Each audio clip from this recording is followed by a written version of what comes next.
Have you ever looked at a nighttime map of the world? Europe, North America, and Asia glow with light, but Australia is different. Its coasts sparkle, but the vast interior is almost completely dark. Australia is nearly as large as the continental United States, yet most people cluster along the edges. Why is this huge, sunny continent so empty? With 27 million people on 7.7 million square kilometres, Australia has one of the lowest population densities on Earth.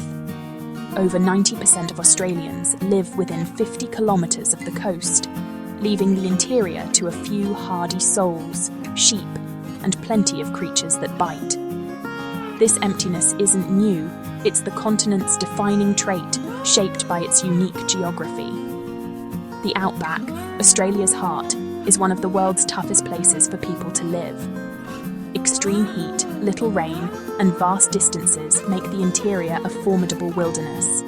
To understand Australia, you have to understand this emptiness. So, let's journey into the sun-drenched void and discover why life clings to the coasts. It's a story written in ancient soils, wandering rivers, and a relentless climate. This isn't a tale of failure, but of adaptation and resilience. Australia's unique relationship with its wild, empty heart is shaped by geography, history, and above all, water. The Outback is legendary, but its reality is even harsher than the stories. The main reason so few live here? The climate. Summer temperatures soar above 40 degrees for weeks, not days. The land bakes, the air shimmers, and dehydration is a real danger. Rain is rare and unpredictable.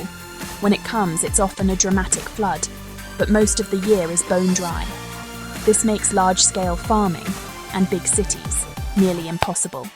You can't grow crops or support dense populations without water. The distances are staggering. Towns are separated by hundreds of kilometers of scrub and red earth.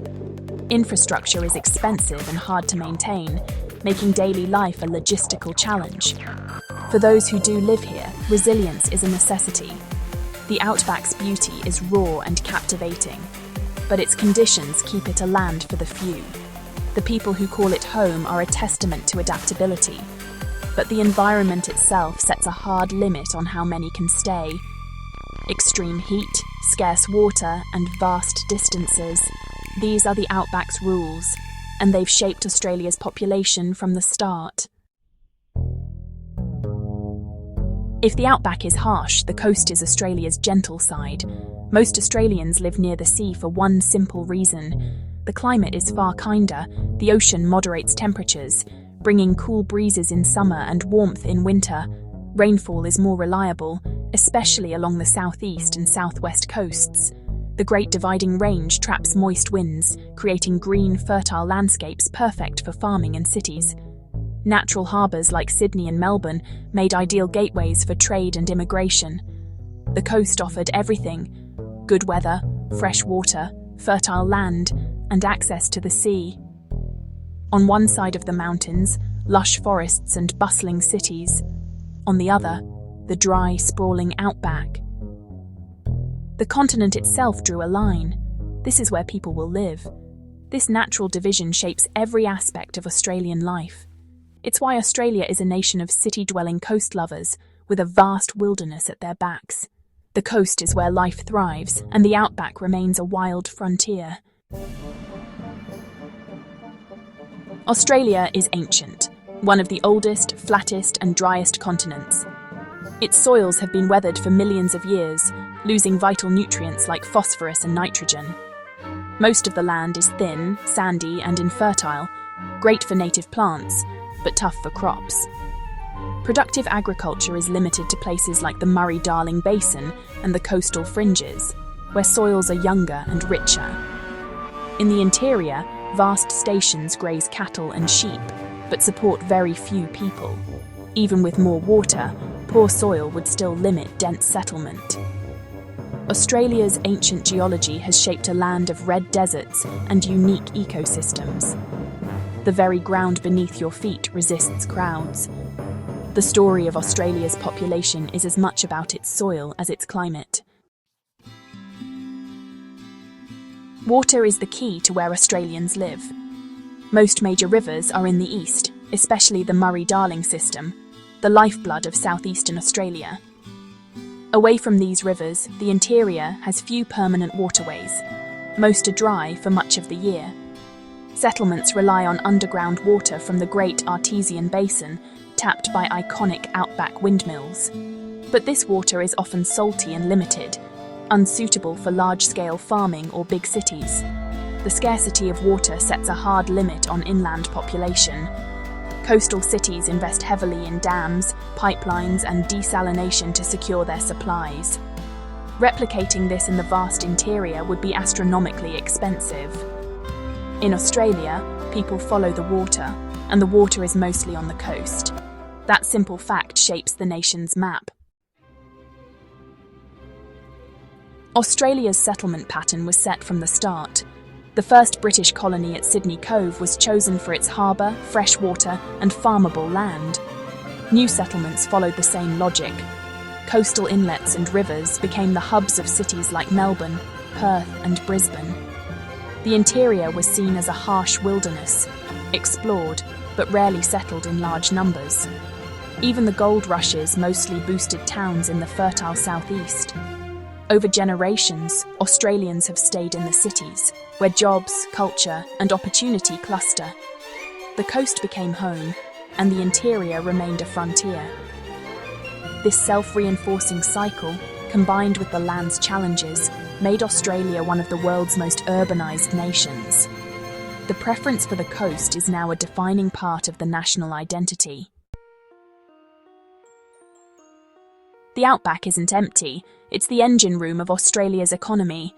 Its ancient geology holds vast mineral and energy resources, iron ore, coal, gold, and more. Mining towns like Port Hedland and Karratha are islands of industry, connected by railways and airports. The fly-in, fly-out model lets workers live in coastal cities and work in the remote interior. Technology, satellite internet, flying doctors, and online schools makes Outback life possible, if not easy. The Outback's wealth flows to the coastal cities, reinforcing the settlement pattern. Its economy is built on resource extraction and extensive agriculture, not dense populations. The riches of the interior support the urban lifestyle on the coast. In a twist, the Outback's prosperity helps keep it empty. It's a place of work, not mass settlement. The Outback may be sparsely populated, but it's central to Australia's identity.